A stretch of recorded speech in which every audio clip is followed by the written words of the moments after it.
Just waiting for Aaron Long to join as we resume our work on Sola Scriptura. There we go. Aaron, so good to see you again. Well, when you were messaging me, I was on the phone with Peter. This has nothing to do with this subject, but I actually ended up accidentally coming across a weird book that we all knew existed down here, but nobody had ever seen a copy of last week, which is in 1908. There was a Reverend Welker that did a history of the North Carolina classes. And it explains how the German Reformed Church took root in North Carolina and goes through the details about how all the guy had gone to Raleigh and pulled all the documents, had gone to Germany and pulled the documents. It's funny, I was reading in the book, turns out Davison County was settled by two villages that basically picked up in the Palatinate and came over here. And if you go through all straight to your area? Yeah, well, they came first into Philadelphia, then into Lancaster and York and Pennsylvania and down the Shenandoah. But it was literally, I've always joked that my family tree is a stump, but it turns out it goes back even to Germany, because if you go through all the old family names, the only two German names down here that weren't in those villages were the Snyders, who all come from a Reformed pastor educated at Heidelberg University that served one of the churches, and the Hedricks, who were Hessian, who came from a Hessian colonel who was a mercenary fighting for the British during the Revolutionary War that went AWOL and ended up marrying a German girl down here. But see, even though he was from Hesse, Hesse was a German Reformed territory also, because that's one of the more, I came across the old Hessian Catechism, and if I can figure out how to forward it to you, I will.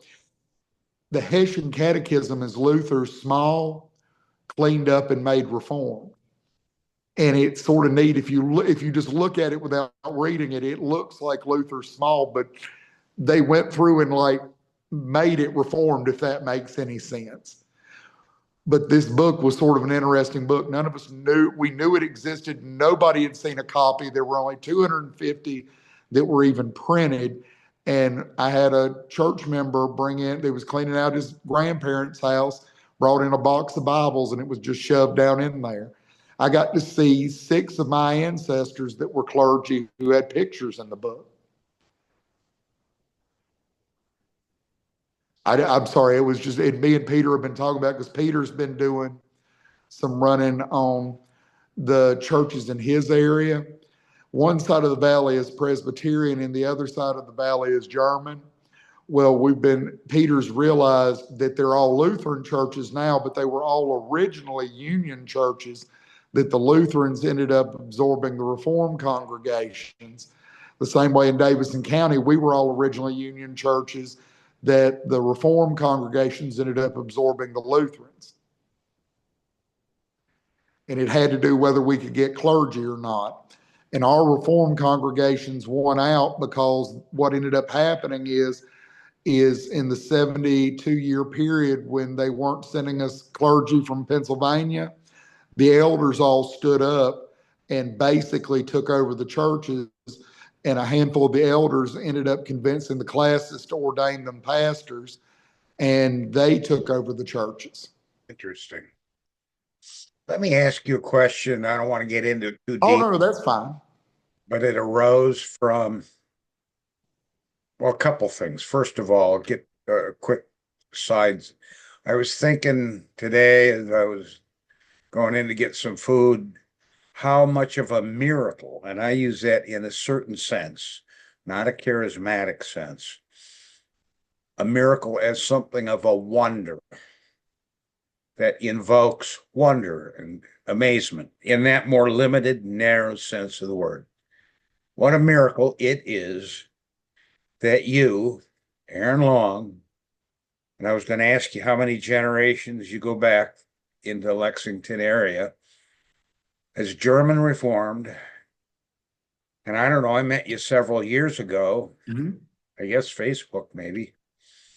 And here I am with my weirdo reform background with a prayer book, that how we got together from such different localities. I'm Canadian by background and birth.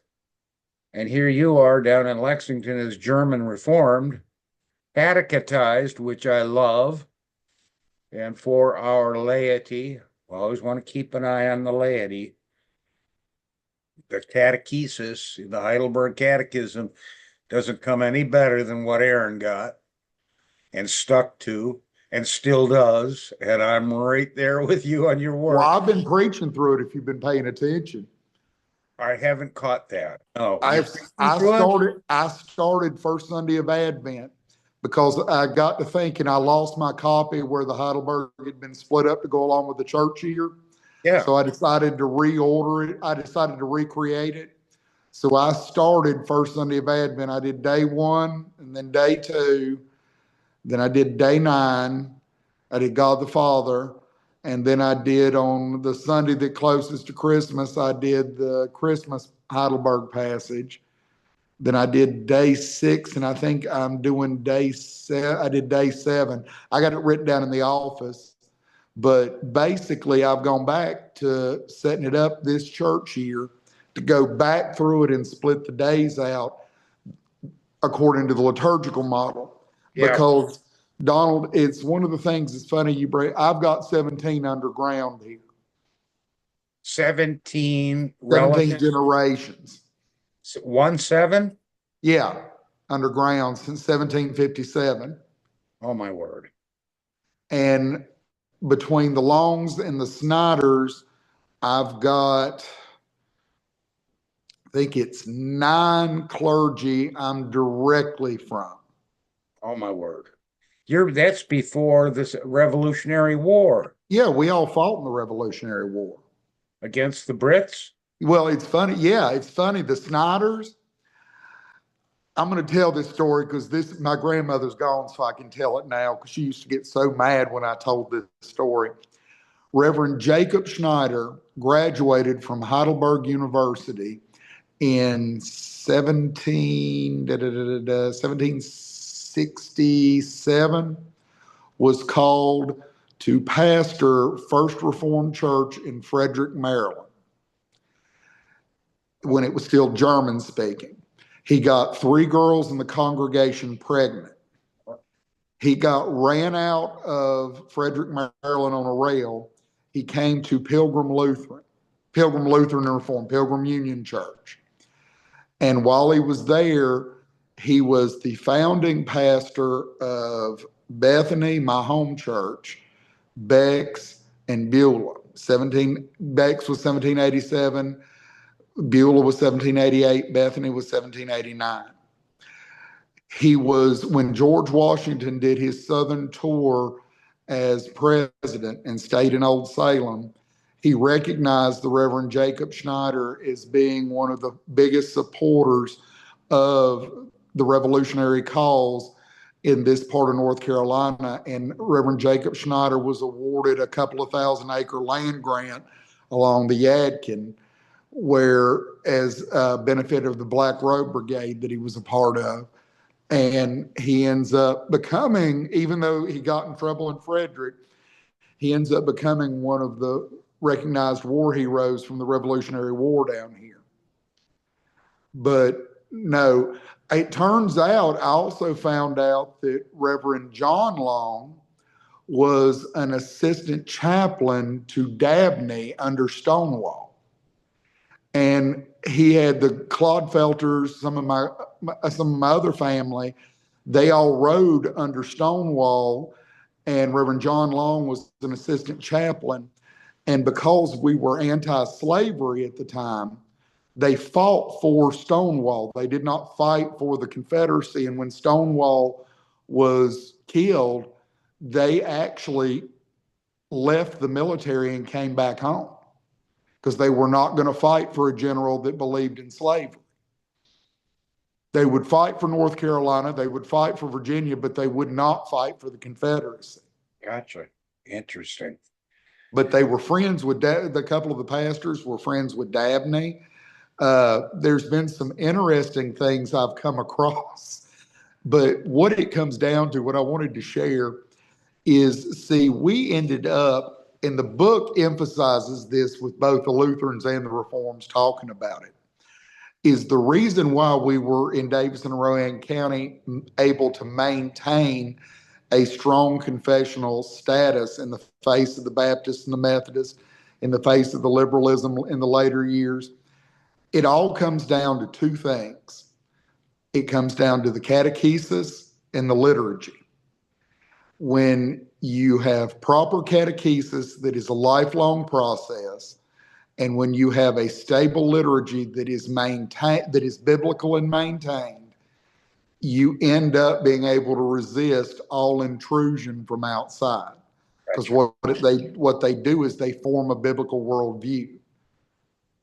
Gotcha. A second question I wanted to ask you, we really need to get back to Sola Scriptura. No, is your view and the German Reform view, the Heidelberg Catechism view of baptismal regeneration for every single baby? The way I have always read it is the normative point of regeneration for the elect is at the moment of baptism. Now, hear how I'm saying that. Did hear. Heard it very clearly. The normative point of regeneration for the elect is at baptism. That's my view too. So we do believe in baptismal regeneration, but it is not universal. It is for the elect, and it is the normative thing, not the extraordinary case. It goes back to like the argument I'm forever making against the crazies that argue thief on the cross. Well, the thief on the cross didn't have to get baptized. Well, the thief on the cross only lived for 3 hours after he accepted Christ. I got you. If he would have survived, he would have been expected to be baptized. He would have been expected to participate in the visible church. Now I got all that, and I'm on board with you, and the Presbyterians and the Westminsterians are on board with you. I think the Christian Reformed are on historically on view with it. Now they've debated it in the relation of election and covenant, but what you just said is the Reformed view. Mm-hmm. It's what's in Bullinger. It's what's in Calvin. It does not mean that a kid can be baptized and then at age 10 be ontologically regenerated. You're saying normatively it would be at the baptismal font. Right. The Anglicans aren't quite sure, so they have a confirmation service to make sure that the lessons took.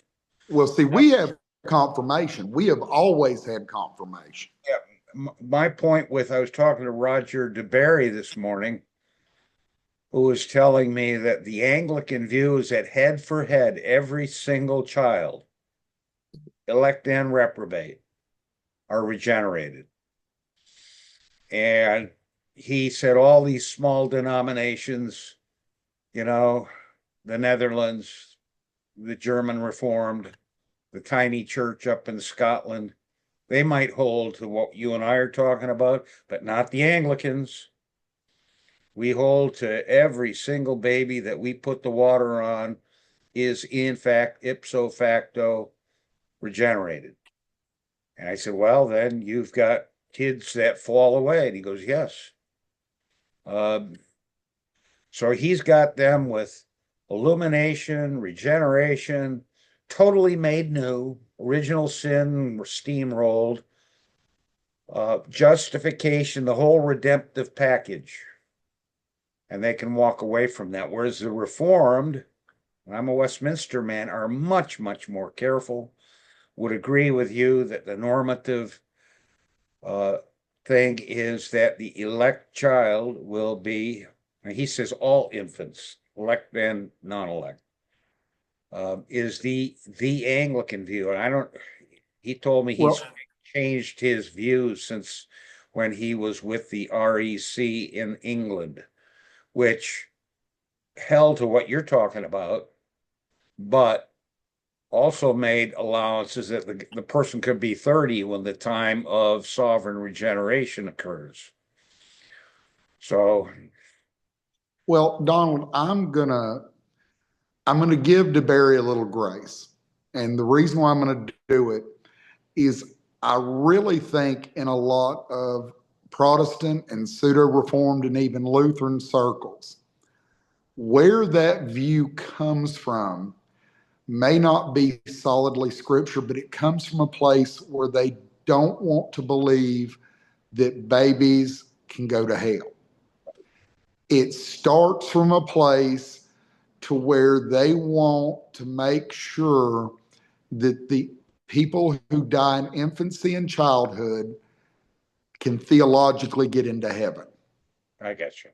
So it's more experientially driven and fear driven and hope driven. And I It's, can see that.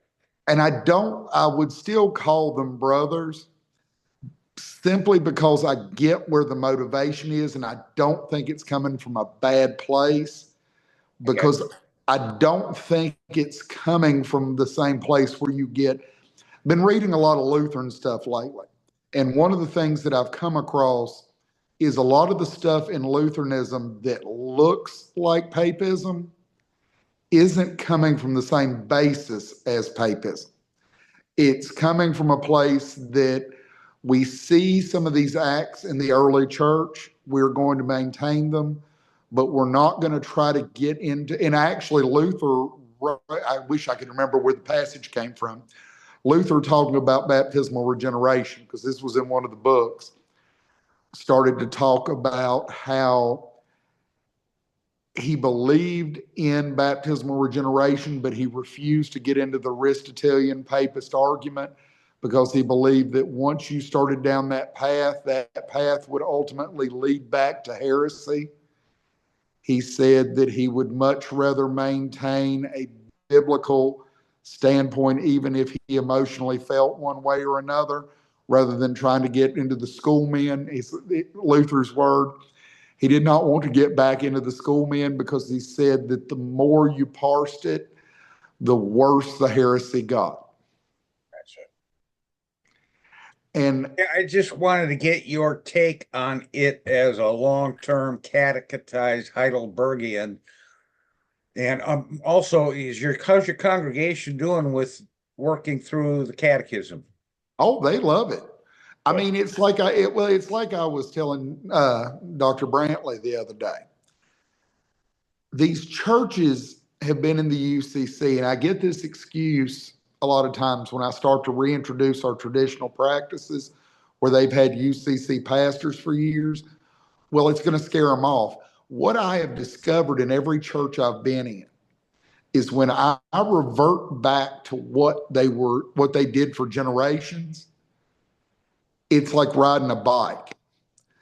The laity are a little rusty, but they tend to fall right back in line. It's almost like riding a bike, like it's muscle memory. It's like they automatically just sort of instinctively do it. Oh man, I've got a Canadian friend up in Toronto, Nigel Wilson. He's in the URCNA, that they have three forms of unity. Yeah. And at night, they preach the Heidelberg Catechism, and he is just loving it. And then I've got another friend, Mark. I Dan, laugh because I always say the Dutch can't do anything on their own. They stole a German catechism, a Belgian confession, and then had to call a synod of all the reformed to clean up their mess because they're not smart enough to write anything on their own. oh, They stole our liturgy too because what they've got is a modified version of the Palatinate.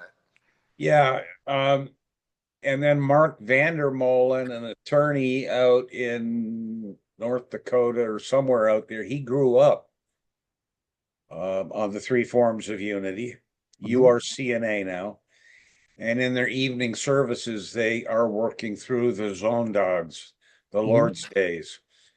And he says he's been at that for years and years and years. And even he's older, he's about my age, retired, and he still draws enormous comfort from hearing sermons on the Heidelberger. So I highly commend, and for the laity here or presbyters, I would recommend doing exactly what you're doing. And Well, for then, some reason, they're all scared of it, and I don't understand it yeah, because what I've seen is the people love it because they're getting questions answered. yeah, Because it turns out there has been, I think there has been some solid biblical preaching, but there has been a dearth of doctrinal preaching. yeah, And they don't understand. I made this comment the other day, and I get yelled at about this a lot. I don't believe in 50-cent words. I think a lot of 50-cent words get thrown around in theological circles by clergy just to make them look smart. I like to take those 50-cent words and make it to where the people understand it because the concepts aren't as complicated as the pastors made. Like this past Sunday, I was talking about the two natures of Jesus Christ. And I could have gone into hypostatic union and all the rest of this stuff. I said, I want you to think about it like your parents. And I use myself for an example. My daddy was the Long and my mama was the Snyder. Does that mean that I am just a Long or does that mean I am just a Snyder? No, I'm both. And I'm fully both at the same time. I can go to the Snyder reunion and I'm just as much one of them as if I go to the Long reunion. For that matter, I can go to the Clodfelter reunion or the Coates reunion or any of them. I am equally fully that. Well, Christ is equally fully God and fully man because God the Father, through God the Holy Spirit, impregnated the Virgin Mary. So he's fully God. But at the same time, his mother was fully human, therefore he is fully human. I don't need 50-cent terms to explain this. Turton has a wonderful discussion on the use of terms Mm-hmm. in theology. And are they legitimate? Are they not? And homoousios and homoiousios and monousios and all the technical terms that went into the Christological controversies. And he said there's times, yes, when you need them, and there's times, no, when you need to make it simple. So he's being Turretin being Turretin. He's a yes and no man. But he's fun to read. Anyways, can we get started and get Oh, back to absolutely. Sola Scriptura, friends? Let me get this up. Can you see that? Whoa, I what see a little circle going around. There we go. there? The five solas set apart the true gospel. Oh, wait a minute. Here we go. Five solas are important for us today, at least for three reasons. The five solas set apart the true gospel from every other religion, worldview, or philosophy. Basically, that ultimately is what differentiates Christianity in a material sense from every other religion is we have the God-breathed revelation. Whereas you get into the Book of Mormon, it's easily disproved. You get into the Quran, it's easily disproved. I heard an argument from an ex-Mormon the other day. I was listening to a podcast and she was saying she was an atheist and she was saying the Book of Mormon was a work of Christian fan fiction. And somebody confronted her and said, as an atheist, wouldn't you say the Bible was also? And she said, no. She said, even though she did not believe in it theologically, what she has done in her own research is that almost every event and picture and person in the Bible can be proved historically, archaeologically, and everything else. She may not believe in the faith concept behind it, but everything in it is real world and real life. You get into the Quran, you can see where basically you have got Muhammad stealing stuff from Christianity and stealing stuff from Gnosticism and stealing stuff from all over to cobble together his own thing. The Bible just is what it is. By It the is way, the by the way, I have Turretin on Word document, which we can one day, God willing, we go on to the solas forever. But I have him on Word document where we can go back and forth through him, and for the laity and presbyters, the Reformed faith, which both I'm more the Scottish Westminsterian side, and Aaron is the German Reformed side, but we aver and affirm the Sola Scriptura. And here's where Rome and the Greeks elevated their own words, tradition, written and unwritten, as co-equal in authority. Whereas we say we don't throw out tradition, but we insist that tradition be subordinate to and criticized by. Well, I'm going to tell you, I think Hooker nailed it on the head. I think that certain segments end up bastardizing Hooker and turning him into something that he wasn't. What Hooker was talking about was a tricycle, not a three-legged stool. The Bible is the big wheel on the tricycle. If you know your child's tricycle, there's a big wheel in the front that the pedals are attached to that steers. The Bible is that big wheel. The only thing those back two wheels do is stabilize. And reason and tradition are those two little wheels in the back that stabilize everything. But those wheels aren't going anywhere unless you're pedaling the big wheel. The big wheel decides where those little wheels are going to go on top of it because it's what you steer with. But you do need the reason and tradition to stabilize it out.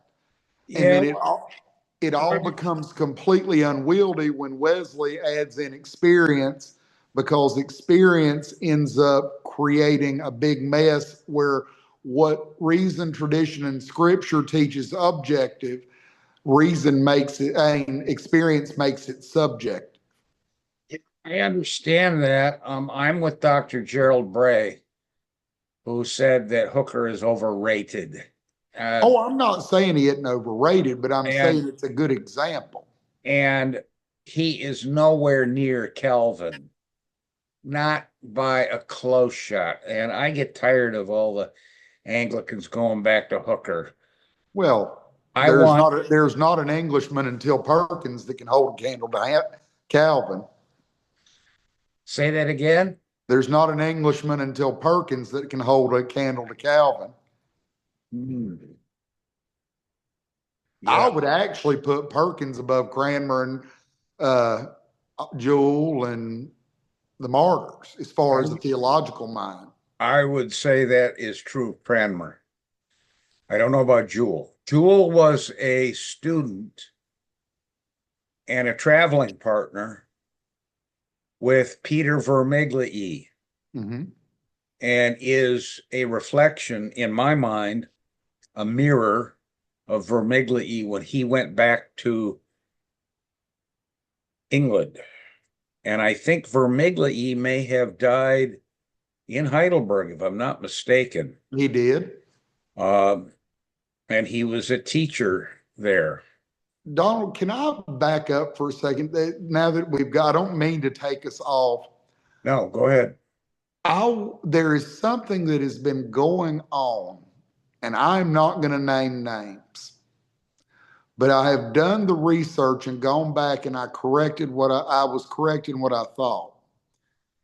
None of the reformers, none of the English churchmen, nobody accepted anything more than the first four councils. Where is the argument based? Peter can't find it. Me and Peter have been battering this back and forth. Bullinger writes that in decades, he writes an extensive amount on the first four councils. The first four councils we all on a level are required to accept because they are the definitions. Why are they trying, where are they getting the grounding to bring in the last three? Even the Romans didn't accept the seventh until after Aquinas and Lombard. It was the 14th century before the Romans accepted the seventh council. I know the English didn't accept it. 39 articles only go into 4 councils. Right. So why do they think they can try to pull the wool over everybody's eyes? Are people that stupid and illiterate? I would say that. I wouldn't say stupid. I would say illiterate, not stupid, smart and intelligent, but they don't know the theology. Just like I got to get my car taken in. Here are several things I got to get fixed. I don't get out much. I'm here in my man cave and library, but I don't know a thing about car mechanics. Not a thing. Zero. And I've got to trust my car mechanic to take care of these things. And so the people, the laity, God bless them, we love them, look to the clergy. I look to my 5 or 6 medical doctors in the VA system. They know that medicine. I know nothing. So my issue is not the poor guy in the pew, unless he starts getting big-mouthed, like Pope Peretzia. And did somebody kick him out or did he just leave? I removed him. Okay. And over on his own Facebook, he has removed a bunch of people. But for those not knowing him, he's a little uneducated guy who pontificates rather than that group, I try not to do that because it's Joe's group. But I finally just got tired of dealing with him. Yeah, yeah. Anyways, and Roger DeBerry and I talked about this a little bit too. There's an inclination to just trust the clergy. And that's why I get so hot and mad at the clergy, not the pew, but the clergy. We're the ones who got to take care of them. But it's bad scholarship to say that the seventh was claimed. Peter said even the guy that is being referred to in the article that talks about the seventh council being accepted is an incredibly obscure guy who did not represent the mainline. I've made the statement to Peter on the telephone the other day that what is going on is making me, Donald, it makes me sick to my stomach. But what's going on is making me sympathize with Laud, because what they're doing to Laud is making him into something he wasn't.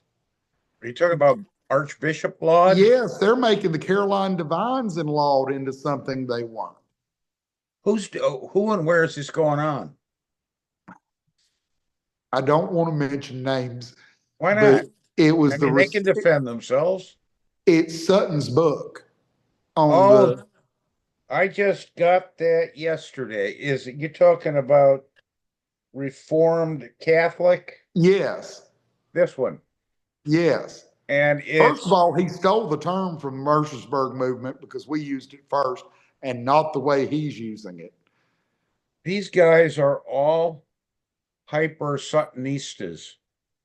Charles Erlins and Charles Camlin. Now, I've not read it. I see Sutton has got an article on the 39 articles. Reverend Gerald McDermott, who wrote Deep Calvinism. Yeah. Those listening, don't waste your money because it's not deep. It's horrible.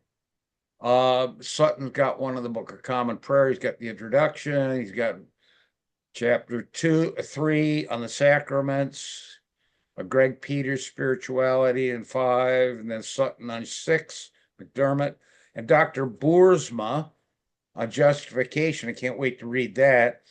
Boersma was raised in the Canadian Reformed Church in Ontario, Hamilton, Ontario. I went there and met with a couple of the professors. in theological research, and they hold to a conditional covenant, not the Reformed view, and they are essentially Arminian when you boil it down. And I won't go into that. McDermott's got a couple more articles. Hans Boersma, he's at Nashotah House and is very close with Shifty. Well, and it's got others chapters. Cal Robinson's got, oh my, I wasn't expecting that. Um, so anyways, I just got the book and it gives a list and the name of all the contributors, but Well, Calvin Robinson ended up saying Calvin was a Satanist. So, he said that. oh, I will send you. I'll send you the picture of it later.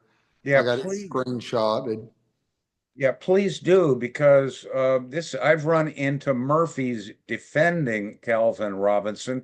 And while we're talking about Sola Scriptura, here's a very modern example of where someone will claim to hold to Sola Scriptura and yet violate it. Murphy does two things, puts two things up next to the Bible, co-equal in authority, maybe above. Number one, Cal Robinson's a good guy because he's a cultural conservative and because he's fighting the anti-wokies and the queers and the steers and the Church of England, et cetera, et cetera, et cetera. And on a lot of those views, I would agree because of Sola Scriptura. And we can ally on those causes. Yes. But that's a cultural political issue. And we, the Reformed, would say, well, we're against the wokies and the sodomites because of the sovereign Bible, not because I need a collateral firefighter alongside. I agree with you. We can, on political issues, agree. But the next thing that Murphy does is he elevates his friendship with Calvin Robinson to a place where he will not allow the sovereign scriptures to speak. Oh, he's my brother. You know, we have our theological differences, but he's still my brother. And so I won't say anything about him. Sorry there, boy Murphy. Here's the old Marine. Get the scriptures above Calvin Robinson. Sorry, Aaron. Put Calvin Robinson below the scriptures. Stop the games, young man. And I'm tough. You know what I get like when I'm with clergy who drop the ball, not the people. God help the people. Well, Donald, you know my take on it. I would rather have somebody I disagree with completely that's honest to my face that can be my friend than have somebody try to justify what I believe because or what they believe are equal because they want some sort of soft, friendly thing. If you can't fight with your friends, they're not really your friends. Well, this was a modern example of surrendering sola scriptura to these higher callings. It's actually and maybe I might add a third thing. It might be to keep his audience in line worldwide. And if he came out and said, Calvin Robinson, when you call Calvin a heretic like Pope Berezia and an idolater, I'm calling you out. You need to repent. Well, Donald, I think what it is it's a sign. I want you to notice all these people are younger than us. Yeah. I ultimately think what it is, Donald, is, and I've noticed this. I was in this conversation in church a couple of Sundays ago talking about the youth. I don't know how it was in Canada, but I know down here, I was sort of the last generation raised in the old ways. School was the old ways. Family was the old. Children were to be seen and not heard. You know what I'm saying? There was not all this. There was not all this emotional softness. If you failed a test, you failed a test. You weren't going to get a participation trophy. If you got cut from the team, you got cut from the team. Suck it up, Buttercup. Work harder next time. Yeah. I think what we're seeing, and I would go through a list of the people, and it's funny, you've got it highlighted what I would say is the reason Satan loves to negotiate the non-negotiables of biblical truth. Yeah. What we have entered into is a generation that is more concerned about relationality than about truth. And I could take the word Bible out of that altogether and say that is universal. We have moved from a masculine society that is concerned with truth and facts and into a feminine society that is concerned with relationship and self-esteem. Well, it's And like on low church Anglican. Um, some of us, I don't know how many of us got hammered for being hardcore Calvinists who fight too much. That was, and what we need to do is love Jesus and preach the gospel, never mind but the doctrine. but Donald, what you're seeing is the direct result of two things: the Second Great Awakening and the Romantic movement. In high church slash Anglo-Catholic slash evangelical Catholic circles, it all stems from Romanticism, where they're rewriting the medieval period. And in lower church circles, it stems from the emphasis on Second Great Awakening, Billy Graham revivalism, to where you've got this whole concept of we just all want to be brothers and stand around and sing Kumbaya. And what it is it's a shift away from a masculine perspective. I know I just said this. In both cases, it's a shift away from the masculine perspective to the feminine. Hence, most clergy, to go back to one of my favorite statements, who become steers and queers. And And ultimately, I need to add that that's an agricultural orientation where steers were castrated, the male ones, Mhm. so that they would not be aggressive and they would have no testosterone. And so they could be managed on the farm. So they were steers and queers, effeminate men, eunuchs. Right. And I mean, what you see leading most denominations and in most seminaries, even conservative ones, even NAPARC ones, are steers. The queers are easier to identify. The steers are really the most toxic element of it because they can portray as men when they aren't actually men. James Barr, Church of England, Libo's Libo, Mhm. Old Testament scholar at Oxford, complained viciously in his book, Fundamentalism, about evangelical Anglicans who were, in fact, theistic evolutionists. Yep. And they would get behind the closed doors inside the Old Testament guild with the scholars and would go right along with the Old Testament scholars denying the historicity of Genesis, etc., as well as the six-day creation view. And I'm sorting all that out on the scientific level as we speak. I fell by default into a framework theory, never did a deep dive. Meredith Klein, I never, kind of like more of Augustine's view, an Mhm. age view. I never sorted it out, but the confession is a 6-day model, period. But James Barr hated the fact that these steers, these evangelical theological eunuchs, would leave the quiet comfort of the Old Testament guild at Oxford, go into their pulpits, and totally change their message. But Satan loves to negotiate the non negotiables of Yes, biblical and truth. he could not stand the hypocrisy of that. And he rightly called it out. Well, I'll put this up on Facebook many times. Tolerance is not a Christian virtue. Compromise is not a Christian virtue. They can say what they want to. Jesus did not compromise. Jesus did not tolerate. Did Jesus eat with sinners? Yes, but he called them to repentance. I go back to the story in John of the woman at the well. We're going to go back to Sola Scriptura. We need to read that whole story. Because did Jesus say, "He who is without sin cast the first stone"? Absolutely.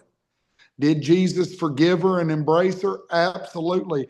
But everybody cuts off the last part of that passage where Jesus looks at her and says, "Go and sin no more." Yeah. I talked about this in Bible study the other day. Everybody loves John 3:16.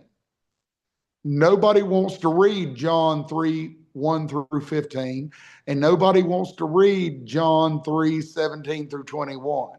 Yeah. Because you can take John 3:16 and make it into a big kumbaya drum circle. But what does Jesus say afterward? He says, "But the people love the darkness rather than the light." What does he say before? He says, "You must be born again." I remember when I was dating my wife Sharon, and my mother-in-law, now gone, made the same point that you're making right here. Exactly the same. And I remember talking about how sinners won't come to the light because they don't love the light, lest their works be shown in darkness. Mm-hmm. And John 3:36, those that don't believe are still under condemnation. Right.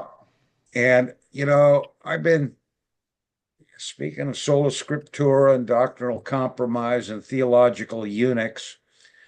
I've been working in the area of eschatology recently, among others subjects, and I'm studying the word pur, P-U-R, which means fire. Right. It has a vast number of applications in Hellenistic Greece, philosophy, their versions of science, like a hot drink or heat fire to heat a room and so forth. And then when you come over into the New Testament, and even preliminarily in the Old Testament, there was and is a concept of the intermediate state of hell. Mm-hmm. And that's not the only thing. Eschatology's got the intermediate state, heaven, hell, and for the papists and Greeks, purgatory. It's got precursory signs of the second coming. It's got the decline of the church as the second advent approaches. Whole bunch of precursory signs. Jesus comes back, resurrection of the body, the final judgment, the eternal state with the new heavens. Big subject. So while I'm talking about hell, I don't want to be misunderstood as being on a tub orator, thumping my tub on hell, fire, and brimstone. On the other hand, I'm not backing off from the New Testament, which clearly and emphatically teaches hell. And Aaron, I never heard a sermon on it in my Presbyterian connections. I preach on hell about every 4 or 5 Sundays. It wasn't even a functioning big time in my dad's worldview. It was there, he believed it. But Jesus speaks more on hell than he does heaven. I know. And I remember Dr. Roger Nicole, who was a family friend, double doctored professor at Gordon Conwell, making that very point in the pulpit of Jim Boyce's church at 10th Presbyterian. It stuck with me. Yes, indeed. Jesus says more about hell and hellfire and eternal punishment than anybody else. And then I got to thinking here, and this has been we had the 2-week break. When's the last, you may preach on it. I never heard it in the Episcopal Church. I never heard it in much at all, if at all, at Reformed Episcopal Seminary. But it's because the church has been becoming effeminate since the 1800s. And this effeminacy and I'm not saying women is bad. I'm saying the effeminacy of the men have made them a bunch of steers. This effeminacy is literally satanic in the truest sense of the term, because Satan loves to negotiate the non-negotiables of biblical truth. Why do we have women pastors? Because men will not stand up and be men. A man is not going to sit under a woman pastor. We wonder why we don't have more strong men in the church. It's because we don't have strong men in the pulpit. You were in the military.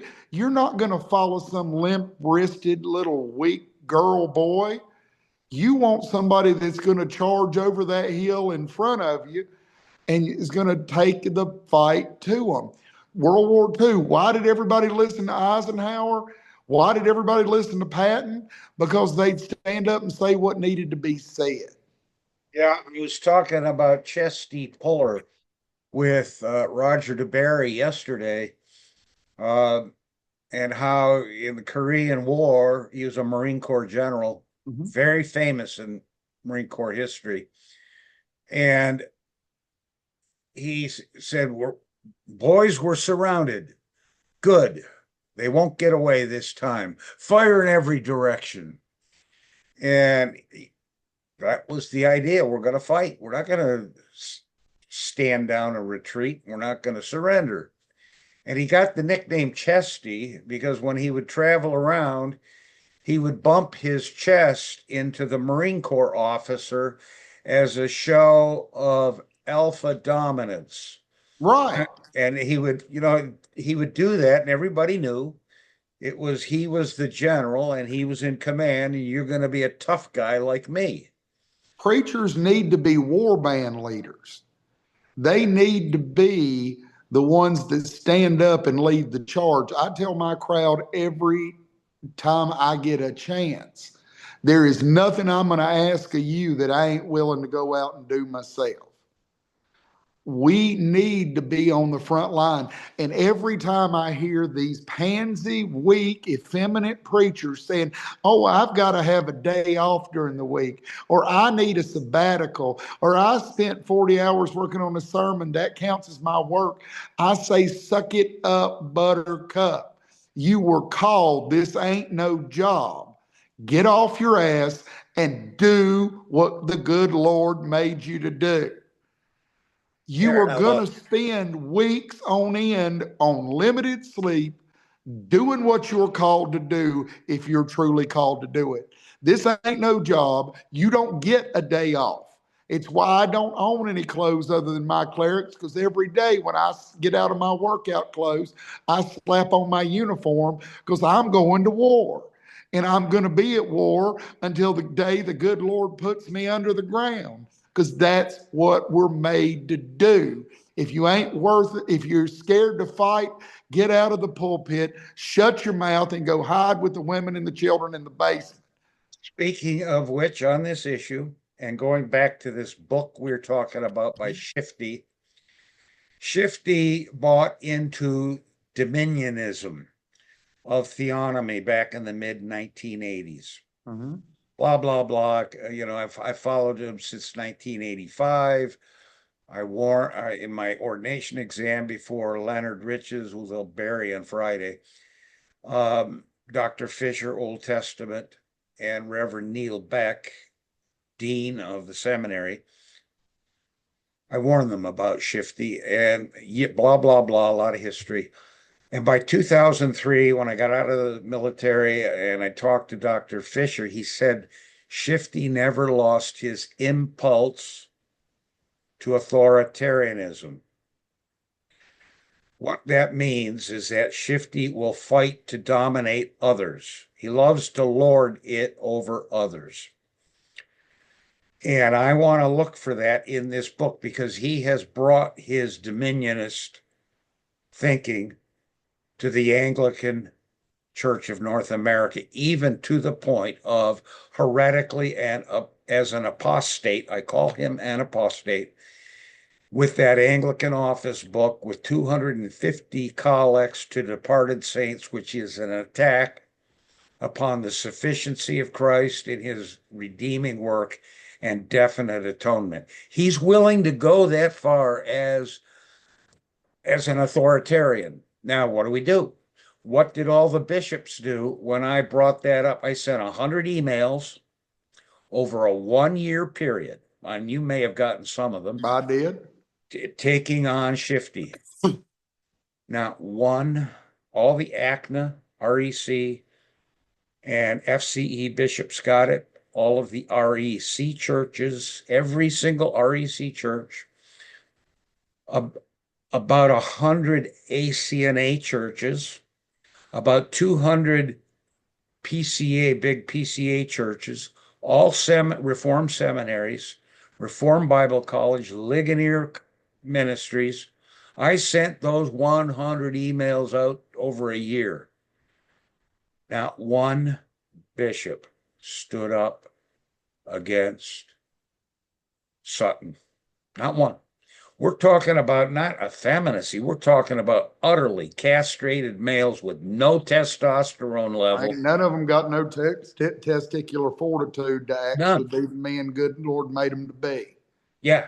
And and I'm thinking of going back for a week, maybe, not too long, just to remind the bishops that they have no cojones, they have no gonads, and they will not defend the truth, and that the laity cannot trust a man like Shifty Sutton. Cannot. And yet I'm looking forward to reading this book. I'm going to read it and get into it. Well, I think it's funny that he shows his lack of gonads, that he sends his attack dogs after you instead of him being a man and confronting you face to face. I'm just trying to think. He did send. Oh, he sent attack dogs after you, Donald, but he did not once, from what I remember, ever engage with you like a man. No. Well, I got to let you go, Donald. Okay, brother. I've messed up. We'll see you on Friday. We'll see you Friday. Godspeed. All right. Bye-bye. Bye-bye.